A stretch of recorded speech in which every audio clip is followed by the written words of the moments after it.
Ah, havia uma ilha em que ela era cercada por grandes rochas, só que essas rochas eram submersas. E as arrebentações, à medida que os barcos vinham para próximo dessa ilha, eles não sabiam das rochas que eram submersas e acabavam fazendo o quê? Batendo nessas rochas e naufragando. Então resolveram se construir um farol.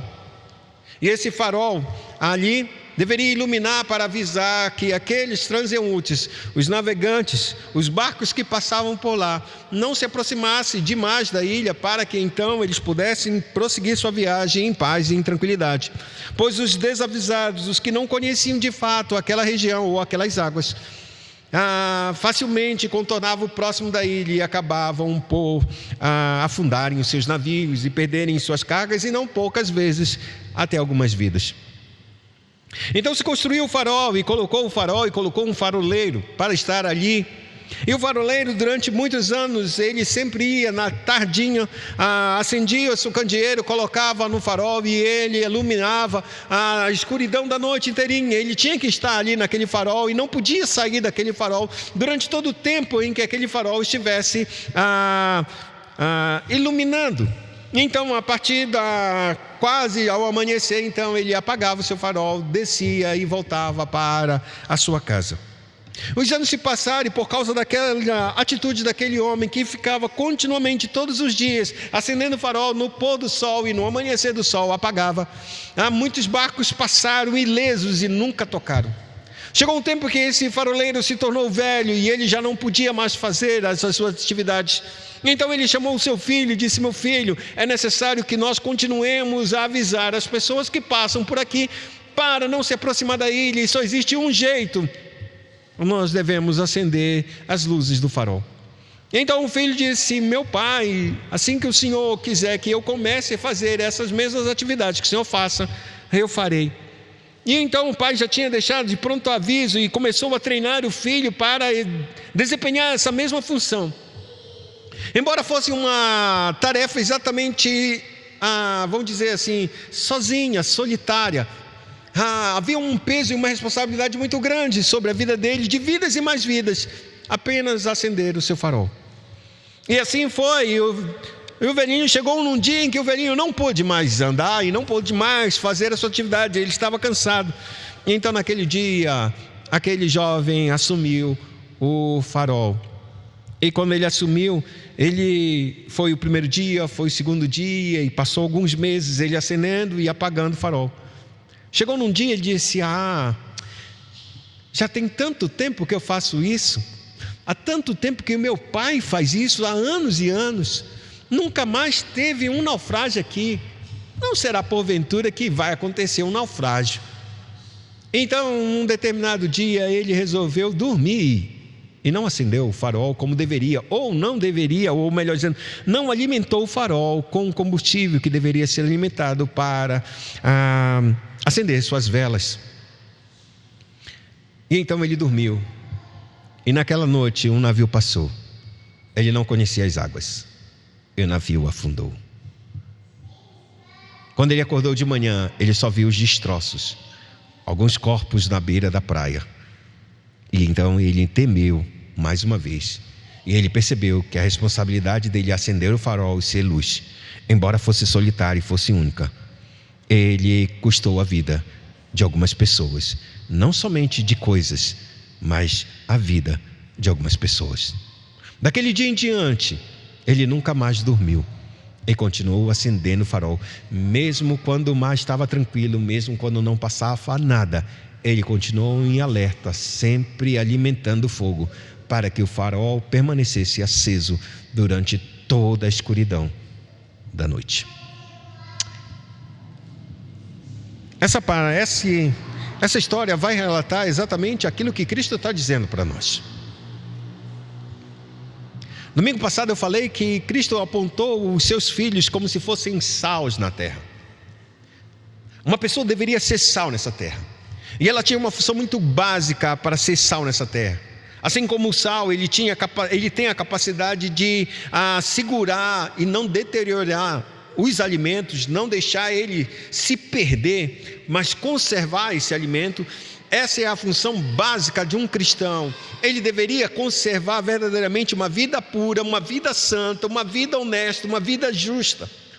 Primeiramente para com a sua própria vida, com o seu próprio ser, aquele que foi alcançado por Deus. Esse sal, que é a própria palavra, que entra e mergulha profundamente no coração deste homem, ele deve fazer com que este homem viva uma vida que lute contra as suas próprias naturezas, suas próprias inclinações pecaminosas.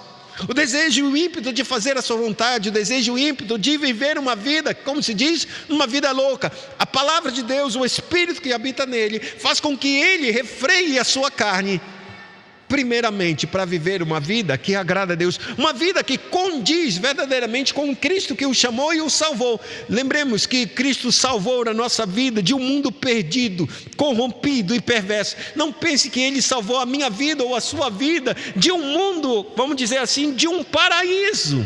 Não, nós somos como este mundo lá fora, pecadores, pervertidos e inclinados a todo tipo de maldade. Mas no meio dessa gama de pecadores, Deus veio e nos resgatou e colocou sua palavra em nós e salgou a nossa vida para que essa carne que milita contra o Espírito fosse conservada e a gente tivesse forças para nós não fazermos aquilo que é a nossa vontade, os nossos desejos, mas fazer a vontade de Deus.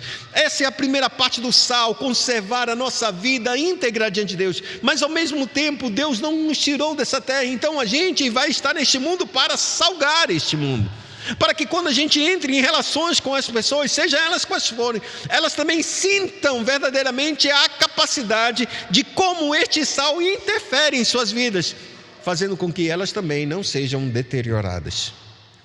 O que eu quero dizer é que a nossa vida não converte ninguém, mas um homem honesto, uma mulher honesta, um filho honesto, impede que um pecador se torne mais pecador. Quando eu vivo uma vida que verdadeiramente manifesta a justiça e a graça de Deus, vivendo num mundo que é corrompido, quando você se depara com uma pessoa que é honesta, você não avança na sua, que a gente vamos dizer assim, na sua corrupção. Não sou muito bom de falar de mim, mas eu posso tomar um exemplo bem claro da minha vida quando eu converti, quando o Senhor me converteu. Eu estava na universidade, eu vivia com um grupo de pessoas que eu gostava demais e ainda gosto deles. E esse grupo era um grupo maluco, porque eu só vivia falando palavrão e imoralidade. Era a nossa brincadeira, era assim viver. Vocês sabem, não é diferente. Você entra numa repartição pública e dificilmente tem poucos crentes ali. Então você vive na zoeira, falando a bobagem, falando perversidade, falando não exatamente maldade no sentido de fazer o mal para uma pessoa, mas em escárnio e em profanação. Tudo é zoeira, tudo é alegria. Tudo é imoralidade, porque o conteúdo do mundo é extremamente imoral. Então, Deus me converteu, eu saí num dia, eu me converti numa sexta-feira. Então, sexta-feira era à noite, não estava mais na universidade. Eles só vieram me encontrar na segunda-feira, quando eu já estava transformado. Quando eles me encontraram, irmãos, eles me encontraram um outro Abraão. E quando me encontraram Abraão, ele disse: o que aconteceu contigo? Eu disse: rapaz, eu sou crente agora. E eu nem disse que eu era crente, eu só apenas me afastei dele, porque eu sabia que o lugar onde eu estava e o que eu ia falar com eles seria só imoralidade, e isso não me pertencia mais. Algo muito poderoso entrou na minha vida. Não sei explicar para vocês, mas eu disse: não posso andar mais com essas pessoas. Não que elas sejam ruins ou perversas, mas aquele que habita na minha vida não pode ouvir mais essas mesmas palavras. Então eu me afastei. Eu sentava lá no fundo, fui para frente. O que aconteceu com Abraão? Porque ele está sentado lá na frente. E aí, quando pegava o intervalo de uma aula a outra, que era mais ou menos uns 10 minutos, eles começaram a falar, disse: pô, tu está muito estranho. Eu entrava na sala e começava a escrever versículos no quadro e sentava. Queria nem saber o que estava acontecendo, não. Eu nem olhava para trás, para não olhar e nem ver as caras de ninguém. E assim foi. Num certo momento a gente sentou junto, com o mesmo grupo, eu sentei junto, e eles disseram: rapaz, rapaz, tu está muito diferente. Abraão chegou. Vamos parar de falar bobagem aqui. Ninguém fala mais palavrão, ninguém fala mais. O Abraão chegou. Por que isso aconteceu? Porque eles me conheciam, irmãos. Eles sabiam quem eu era. E que eu havia sido transformado de uma maneira muito poderosa. E que eles não entendiam. E eles sabiam de uma coisa: agora que ele é crente, não dá mais para brincar. Não dá mais para o Abraão conversar com a gente da forma como a gente conversava antes. Então, depois de algum tempo, mais de uns 6 ou 1 ano quase, uma amiga minha, que era muito minha amiga, ela sentou comigo e disse: rapaz, eu não conseguia mais conversar, eu me sentia muito impura diante do lado.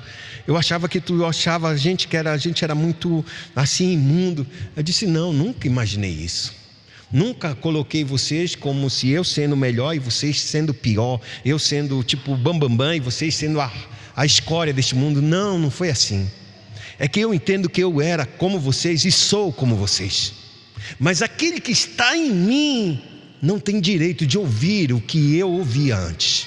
Era por causa desse que está comigo que eu não sento mais do lado de vocês. É na hora das provas que eu sabia que eu ia dar cola e ia receber cola, eu não sento mais com vocês por causa dele que está em mim. Por isso eu preferia ficar longe, distante, do que dizer um não para vocês. Porque a minha postura de ficar na frente, eu ficava na frente do professor, para evitar qualquer tipo de cutucão, de olhar para um lado, de fazer uma coisa. Por que eu estou contando isso? Porque assim que é o sal da terra. Freia as pessoas, irmãos. Porque quem te conhece sabe como você é, sabe exatamente como você anda, do jeito que você fala. O dia que Deus converte você, um sal muito poderoso entra na tua vida e você entende: aquele que habita em mim não pode mais, não tem mais o direito de eu forçá-lo a viver num lugar que ele não vive. É como você se escandaliza com uma pessoa e uma criança, em que uma mãe ou um pai pega um filho de 3, 4 anos e vai para um bar e deixa no bar e vive bebendo no bar e enche a cara e deixa a criança sentada e ela vê a orgia e vê as coisas ruins e ela nem se dá conta. E quando você olha e diz: meu Deus, como essa criança, como aconteceu em Fortaleza. Uma mãe se envolveu com um homem que parecia até primo dela, seja lá o que for, foi para casa com uma criança de 9 meses. E o que o cara fez? Estuprou ela.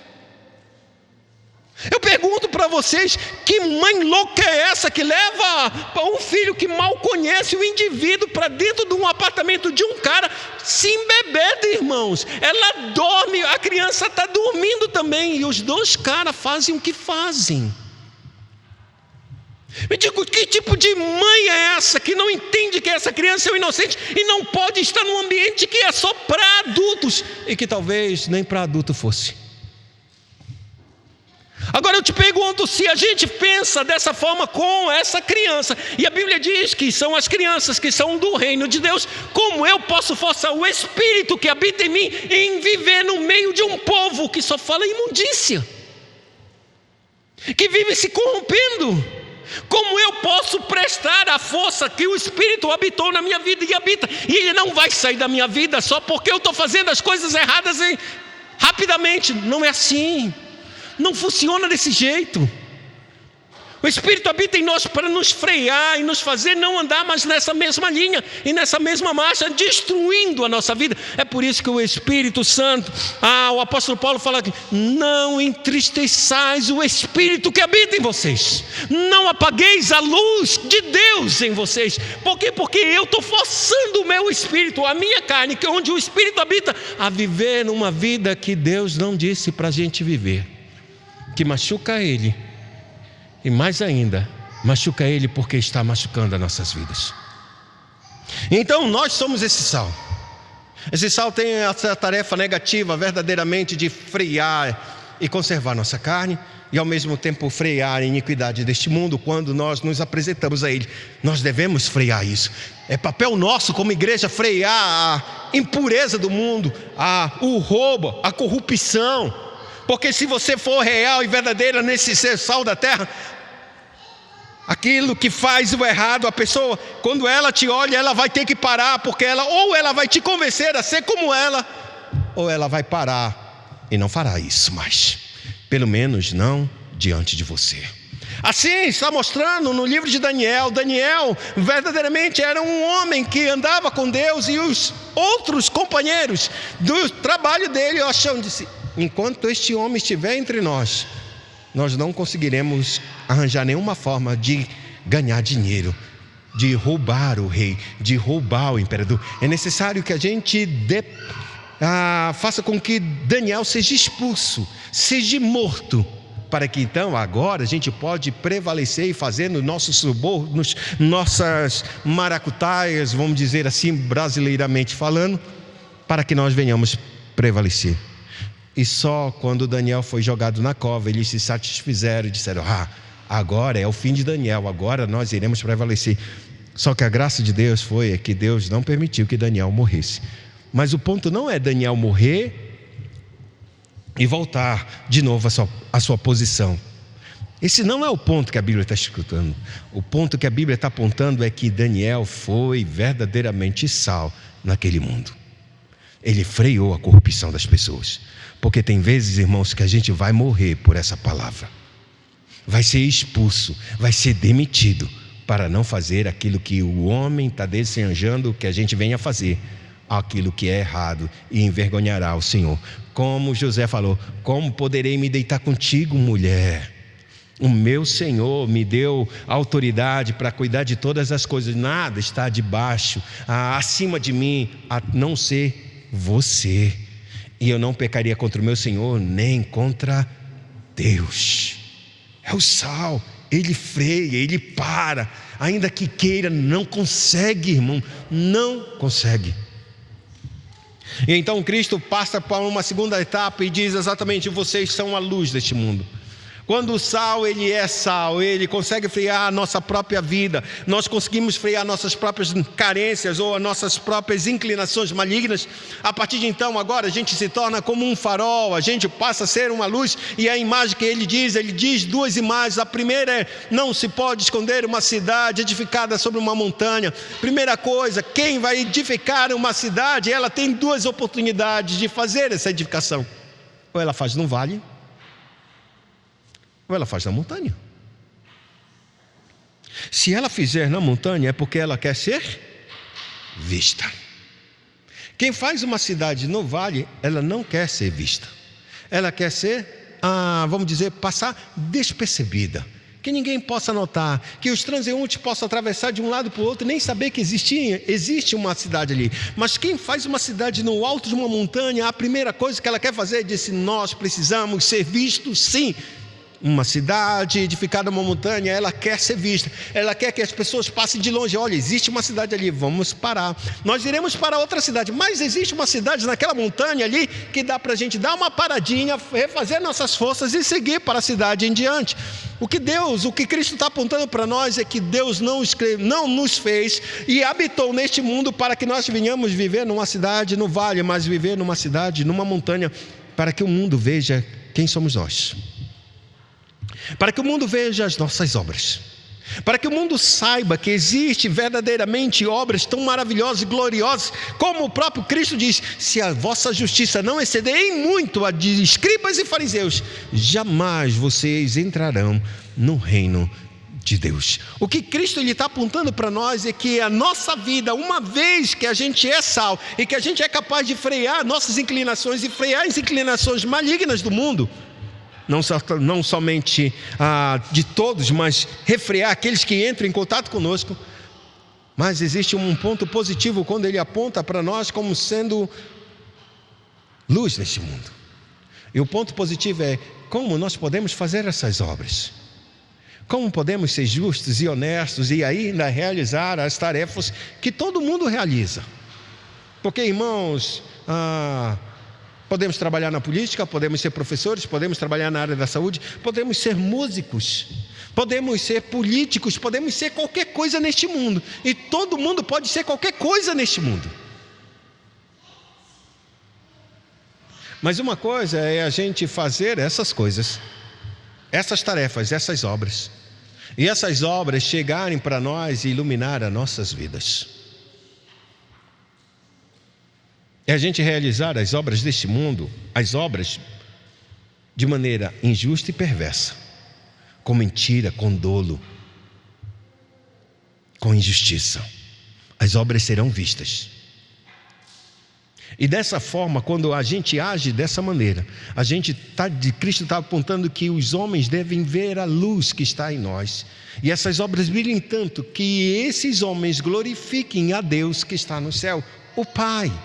O que Cristo está apontando para nós, que se somos verdadeiramente uma cidade edificada sobre uma montanha, as obras que a gente faz, embora a gente venha iluminar este mundo com essas obras não podem se dirigir para nós. A luz que vem é para apontar para o Pai, para que o Pai seja glorificado, para que os homens entendam que aquilo que a gente faz porque é dele, porque é por meio dele, e para Ele são todas as coisas. É por causa dessa razão pelo qual a gente vive para Deus, move-se diante de Deus. A gente brilha neste mundo, não é para que as pessoas olhem para nós e dê tapinha nas costas, nos reconheçam como bons cidadãos ou qualquer outro tipo de elogio que possa vir até nós. O que Deus quer é que a gente brilhe essas luzes de alguma maneira. A gente está... quando Cristo aponta esses dois versos para nós, o verso anterior, o verso 12, é um verso de perseguição. Ele diz claramente que: bem-aventurados sois vós quando vos perseguirem, injuriarem, maltratarem, disserem todo mal contra vós, por causa do meu nome. Alegrai-vos e exultai-vos, porque é grande o vosso galardão. O que ele está apontando é que, embora a luz venha brilhar e muitos de nós sejamos tratados com hostilidade, sejamos perseguidos, preste atenção. Essa luz que está sendo apontada e montada exatamente como um farol apontando para as pessoas, existe verdadeiramente um caminho santo, existe um Deus que nos ama, mas existe, se você não atentar para essa luz, para esse farol, há um perigo muito certo de você bater com o teu navio, ao barco da tua vida, e ser quebrada, aonde? Nas rochas, e naufragar e perder tudo que você tem, e não somente as coisas que você tem, a sua própria alma. Se você não atentar para o farol que Deus colocou na vida nossa, e esse farol pode ser e deve ser primeiramente os nossos pais, deve ser aquelas pessoas que nos amam e cuidam de nós diante de Deus, porque eles receberam essa tarefa. Mas porventura, talvez o meu pai e a minha mãe não sejam cristãos e não conhecem os princípios, mas agora eu sou cristão, e como eu estou sendo esse farol para primeiramente a minha casa e a minha família, para que eles não batam na rocha que é Cristo e venham perecer, mas se fiquem firmes nessa rocha. Deus, Ele está falando para nós que, embora muitos venham ser perseguidos por causa dessa luz que brilha, irmão, muitos por causa dessa luz verão também a misericórdia e a graça de Deus, e que se Deus teve misericórdia de mim e de você, outros terão também a mesma oportunidade de conhecer o Pai, por causa de você ser o sal e porque você é a luz neste mundo. Quando o Cristo ele aponta uma cidade edificada na montanha, é muito para que as pessoas que não entram em contato íntimo conosco. A gente tem muitas relações neste mundo, irmão, mas são poucos e são os íntimos de fato. Poucos são aquelas pessoas que andam com a gente, trabalham com a gente. É provável que você conheça a pessoa que está trabalhando no caixa do supermercado. Nós não estamos numa cidade grande, você conhece o caixa, já mudou esse caixa. Você fala um oi, um tchau e mais nada com essa pessoa. Essa pessoa, ela vai ver alguma coisa em você. É como se fosse um navio bem distante, olhando um farol e vai caminhar. Então não é o teu ciclo íntimo, mas ela está vendo alguma das obras de você e vai alcançar essas obras, essas mesmas obras vão alcançar o coração dela. Outras vezes ela vai dizer, não, ele quer só ser, ele quer isso e ele quer ser aquilo. Pouco importa, está jogando pedra, porque o que está apontando não é para você. Mas se a luz que você faz, das obras que você realiza, aponta para você, e você se envaidece e cresce porque está fazendo essas coisas, você deixou e perdeu o sal. Você está brilhando, mas já está ficando sem sal, porque a luz que você está refletindo não está refletindo, está voltando para você. Você quer a satisfação e o olhar e o reconhecimento dos homens. Desculpa, Mas a pior coisa que a gente tem é buscar o reconhecimento das pessoas, irmãos. Queira ser reconhecido por Deus, porque Ele sempre olha todas as coisas que nós fazemos. O mundo só consegue ver as obras exteriores, ela não vê. Ele não vê o nosso coração, o quanto a gente se dedica para ouvir Deus e viver com Deus, mesmo em nossas fraquezas. Esse mundo não vai olhar e Ele não vai recompensar. Portanto, quando Cristo, Ele falou que não somente somos uma cidade edificada na montanha, Ele diz também, nós somos como uma lamparina dentro de uma casa, em que se coloca no telhado, para que ilumine toda a casa. A casa de um judeu no período de Jesus era uma casa como um salão como esse, era uma casa pequena, mas não havia divisões. Os filhos dormiam basicamente no mesmo lugar que os seus pais. Ali tinha uma parte que os animais também dormiam, como se fosse um cachorro da nossa casa. As ovelhas dormiam muitas vezes, que eram pequenas, dormiam dentro da própria casa daqueles seus senhores. Então, quando ele colocava uma lâmpada, basicamente uma lâmpada iluminava toda aquela casa, todo o cômodo, para que todos aqueles que estavam naquela casa pudessem ver a luz. O que Deus está dizendo para nós, que se nós somos o sal e nós somos a luz, as primeiras pessoas que devem ver verdadeiramente essas obras são a nossa casa, é a nossa família, são os nossos filhos, são aqueles que moram conosco, para ver verdadeiramente que existe uma luz e não trevas. Cristo disse certa vez, quão bom é que os olhos de vocês sejam iluminados com luz verdadeira. Mas se os teus olhos forem trevas, todo o teu corpo será escuridão. Ou seja, a forma como a gente enxerga este mundo, a forma como a gente enxerga a realização e as obras de Deus, mostram se nós temos uns olhos verdadeiramente abertos como um farol para iluminar as pessoas que estão em casa e apontar para elas o caminho que devem seguir, bem como as pessoas que estão de fora, irmãos. Porque só ser sal evita as pessoas de se corromperem ainda mais, mas ser luz aponta para elas o caminho da salvação. E se nós colocamos a luz e queremos colocar como uma vasilha e fechá-la de maneira que a gente não ilumine nem a nossa própria casa, qual é a razão pela qual Deus está em nós? Se nós sairmos e nos escondermos deste mundo e não verdadeiramente irradiarmos a luz de Cristo, qual é a razão de você existir? Você não existe para Deus, porque Deus nos chamou para brilhar, para que essa luz mostre aos homens o caminho que deve seguir. E se você se omite nesse testemunho, saiba que não é somente você que talvez perca a sua salvação. Se a gente assim pode considerar que algum homem perca a sua salvação, mas é porque outras pessoas também nunca terão oportunidade de ver a vida que Deus quer manifestar.